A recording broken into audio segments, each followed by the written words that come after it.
So I hear you want to look expensive. Well, you need to stop doing these 5 things that are making your outfits look so cheap.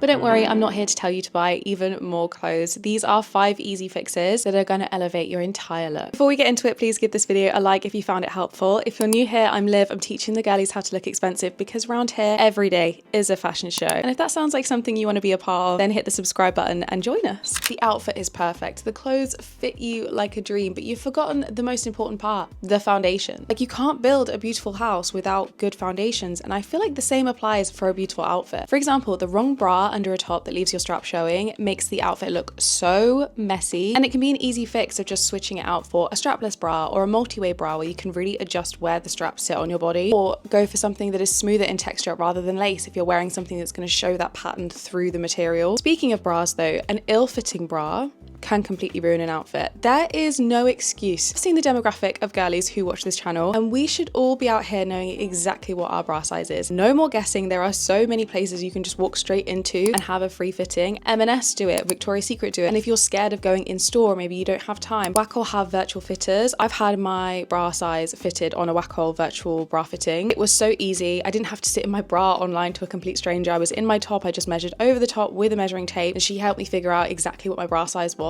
And once I started wearing the right size for me, transcending the game. Like, it changed my life. And lastly, this may be obvious for some people, but I have experienced and encountered enough people to know that this is not widely available information, apparently.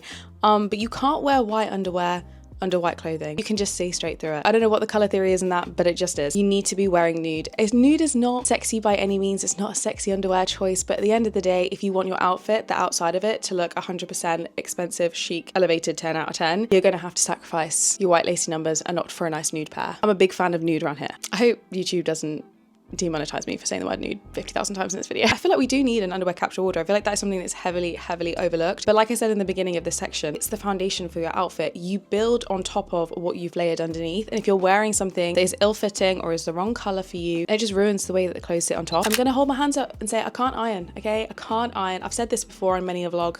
I'm not very good at it. I iron in more creases than were in the item before I got the iron out. So many people have tried to teach me how to iron. My mum, costume designers at uni were like, you're going on tour, you're in charge of ironing your costume. Did I iron my costume? No. I just made sure I hung it up so that I wouldn't have to. Can't wrap my brain around it. It's very confusing. I'm a steamer girly, okay? If you are the same, if you find the faff of ironing clothes too long-winded, you don't have time for it, get a good steamer. Ironing out the creases in your clothes is such an understated thing that can completely transform the way that your items look. If you have silk, if you have linen, if you have pieces like a tailored trouser, if you've got loads of creases in them, they're not looking very polished anymore. They're looking like you just got them out the wash. They've been screwed up at the back of your wardrobe and you don't care. That's not the vibe we give around here. We don't give low maintenance, don't care. We give high maintenance, we care. Starting with a steamer. I genuinely think Tefal should partner with me. I want to release my own, you know what, we're gonna manifest it. I would like to release my own range in collaboration with Tefal design of these steamers. The colors that they come in are disgusting, okay? They're horrible. But the steamer itself is amazing. I've got everyone onto this. My sister, my boyfriend, one of the PR girlies I went on a trip with. Like, so many people in my life have this steamer thanks to me because I've like lent it to them and been like, this has changed my life. Use it. It is 10 out of 10. It's really affordable. I take it with me anytime I travel. It's really lightweight. I was using it at home all the time until I upgraded to my Russell Hobbs one. But I'm gonna be honest with you, I wouldn't actually recommend this steamer, mainly because within the first or second time I used it, the wires are all tangled. I don't know how that even happened. I'll complain about that on another day. Maybe I should just write to them, but I wouldn't recommend that. But I would recommend the Tefal to every Tom, Dick and Harry on this planet. Like, genuinely think it's the most amazing thing that I've ever bought in my life. I'm very passionate about the steamer. If you're really in a pinch and you don't have access to a steamer, getting a good like crease release spray, something is better than nothing when it comes to dealing with creases. Don't get me wrong, I love a statement piece. You know, I love statement necklace, statement earrings, a statement stack of bangles on the wrist. However, together or worn too many at once, we're starting to teeter into kind of cheap. Now, the expensive looking girls are picking one of the statement pieces and are creating the look around that. They're allowing that to be the focal piece rather than having multiple pieces and you not being able to even distinguish where your eyes are supposed to be going in the outfit. Like, when an outfit becomes confusing, it's no longer high maintenance, it's no longer expensive, it's just chaos. For me, my dream outfit, especially in summer when I'm wearing a lot of minimal pieces, adding that like kind of one piece of statement jewelry, minimal look, statement jewelry, Match made in heaven. I would say this applies more to costume jewelry though, rather than like finer jewelry pieces. I've seen many an expensive looking girly with the most insane like necklace stack, dainty necklaces, and it's like layered and it looks beautiful, and like then they've also got their like bracelets on. There's a lot going on with bracelets, earrings and necklace, but because it's finer it doesn't feel like a statement. The whole look together feels like a statement. I think this more so applies to like really chunky necklaces, beaded necklaces, really dangly statement earrings, those kind of resin bangles, and like moving into kind of autumn winter this year, we're going to be seeing a lot more of these like really chunky beaded necklaces and like the tassel necklaces and the pendants. Those kind of things are so statement, and like you don't want to be competing with them. Like if I'm wearing a statement tassel necklace, I may even skip earrings altogether. I kind of touched on this earlier, but I cannot stress this enough. You need to ignore the sizing in your clothing. I think it's a society thing, particularly in women. We're so wrapped up on dress size, and that if we're a size 8, then we should be a size 8 in everything or whatever. And if we size down, woohoo, but we would never in a million years size up. I would never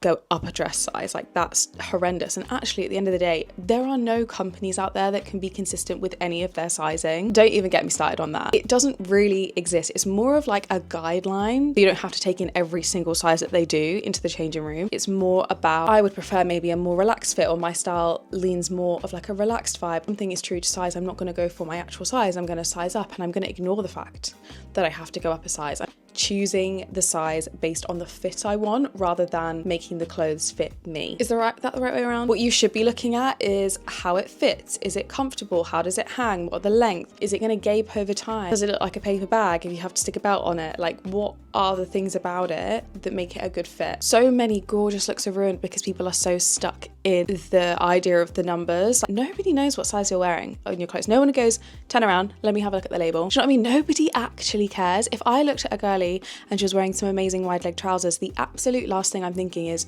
what size are they? Oh no, the last thing I wanted to touch on this one is that the power of a good tailor. If you want your clothes to fit you like a luxury brand fit celebrities, like, you know, when a celebrity walks out and they do their street style and you're just like, the fit is unbelievable. Like that is molded to their body. That is tailoring. That piece did not fit them like that. Fresh off the runway, fresh out the shop, fresh out the delivery box. It would have been tailored to them so that it fits like a glove, so it is the most flattering shape for them. And I think we forget that we also have access to tailors. There are so many tailors, and every single time I've ever been to it, I see a shop that's like, we do tailoring, woo. And I've had quite a lot of my stuff tailored this year in particular, because I'm like, I just haven't been wearing these pieces of clothing, particularly things like trousers, because they're too long and I have to wear them with a heel, and I don't want to wear them with a heel. I want to wear them with a flat. I want to wear them more casually. I want the option, just the hem taken up or them taking in around the waist. Like, it makes such a difference. It means you actually get to wear your clothes, and your clothes then look expensive because they are like custom fit to you. And I know that some people look at it as another expense on top of buying the piece, but the amount of times I've gone and bought a very similar piece from different brands or slightly different styles because I've been trying to find the right fit and I've just never been able to hit it. I would have saved so much more money if I had just spent a little bit more to get one pair tailored to me versus going in and buying multiple pairs and none of them ever being exactly what I want. Accessories are kind of like icing on a cake. Like the outfit is the cake. It's delicious on its own. You could eat it and enjoy it and it would be fabulous. But when you add the accessories, it's like the icing. It's the bit that takes it to the next level. It makes it decadent. However, you put too much of that icing on the cake, it becomes a bit sickly. Cake gets a bit soggy. It's not quite exactly what you were going for. Like, the vision was there, but you didn't quite execute it. And I feel like that is unfortunately what happens when it comes to accessories. We get a little bit carried away and then all of a sudden we're claustrophobic, Darren, because we have no skin on show. We've covered it with every accessory that we can find in the name of fashion. And sometimes the best thing you can do is just take a few of them away and be a little bit more strategic about where you are applying it. For example, I feel like the best way to talk about this is to show the example that I did. I've got a jumper over my shoulder, I've got a high collared shirt, I've got then a neck scarf on, and there's a lot of fabric very close to my face. It's a bit overwhelming. The jumper here is acting as an accessory, the scarf here is acting as an accessory. I don't need both. I need a bit of skin. It's either I wear the scarf and I create a little bit more space between my chin, my hair, and my shoulder, or I take the scarf off and I allow my neck to kind of continue the line. And that is the power. It's about understanding that you don't need to keep going. You can take stuff away. Who is it? I feel like it was like Coco Chanel, or there's like a very famous quote that's like, before I leave the house, I take one thing off. Like, I feel like that is a very good motto to live by if you want to look expensive. Skin is a very valuable accessory. And if you're using your accessories and not leaving enough skin, that's when your outfits can start to feel really overpowering and really messy and cheap. If you have found this video helpful, then let me know in the comments, or if you have have any tips yourself that you swear by that help make your outfits look that little bit more expensive and put together, then share with the group. We are all here trying to look expensive, and if you've got any tidbits, a little bit of insight, share it with the group. Let us know. I'm always open to learning some new information. Thank you so much for watching, and I will see you in my next one.